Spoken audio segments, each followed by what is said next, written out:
Shalom teman-teman, kembali berjumpa dengan saya pada malam hari ini untuk membaca firman Tuhan Yesus. Pada malam hari ini saya kembali akan baca Injil Markus pasal 4 ayat 1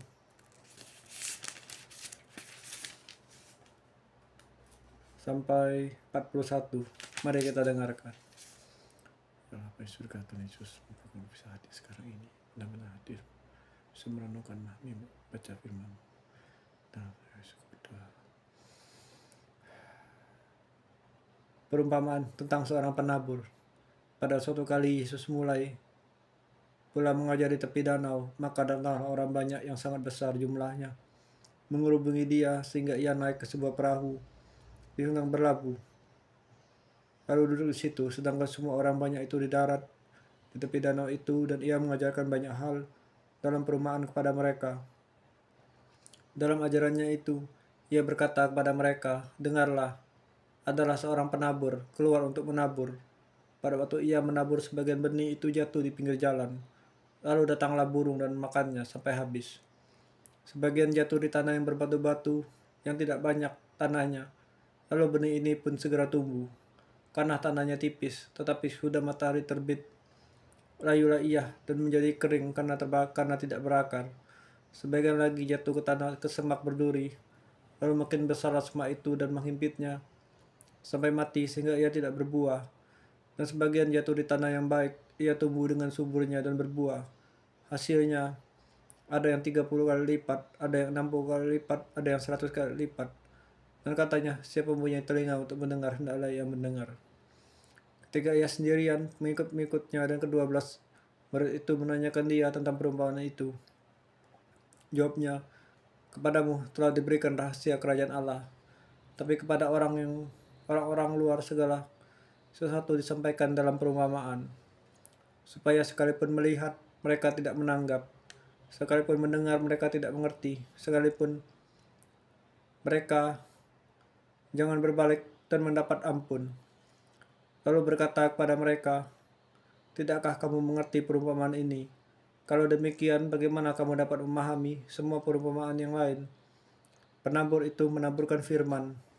Orang-orang yang di pinggir jalan, tempat firman itu ditaburkan, ialah mereka yang mendengar firman.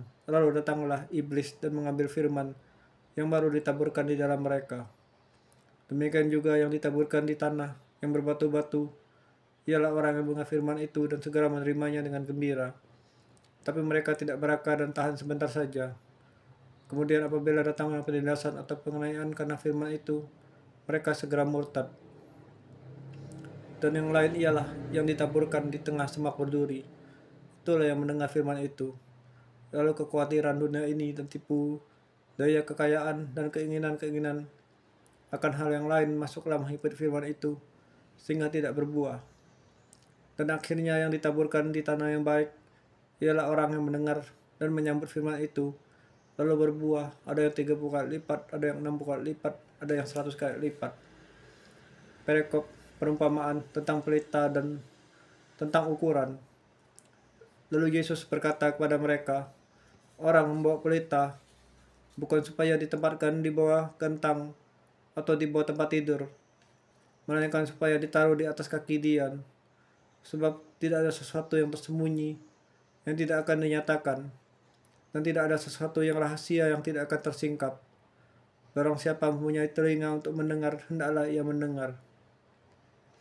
Lalu ia berkata lagi, camkanlah apa yang telah kamu dengar.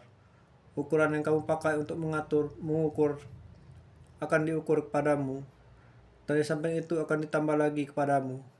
Karena siapa yang mempunyai, kepadanya akan diberi, tapi siapa yang tidak mempunyai, apapun yang ada padanya akan diambil daripadanya. Perikop perumpamaan tentang benih yang tumbuh. Lalu kata Yesus, beginilah hal kerajaan Allah itu. Seumpama orang yang menabur benih di tanah, lalu pada malam hari ia tidur, dan pada siang hari ia bangun dan benih itu mengeluarkan tunas, dan tunas itu makin tinggi. Bagaimana terjadinya tidak diketahui orang itu.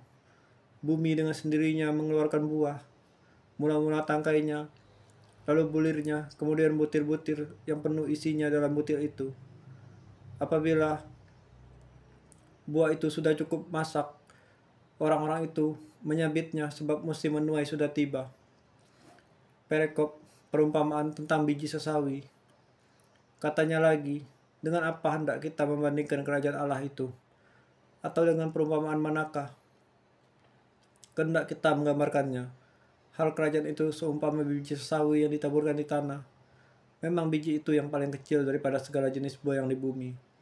Tetapi apabila ia ditaburkan, ia tumbuh dan menjadi besar daripada segala sayuran yang lain dan mengeluarkan cabang-cabang yang besar sehingga burung-burung di udara dapat bersarang dalam naungannya. Perikop dalam banyak perumpamaan yang semacam itu, ia memberitakan firman kepada mereka sesuai dengan pengertian mereka. Dan tanpa perumpamaan, ia tidak berkata-kata kepada mereka. Tetapi kepada murid-muridnya, ia menguraikan segala sesuatu secara tersendiri. Perikop angin ribut diredakan. Pada hari itu, waktu hari sudah petang, Yesus berkata kepada mereka, "Marilah kita bertolak ke seberang."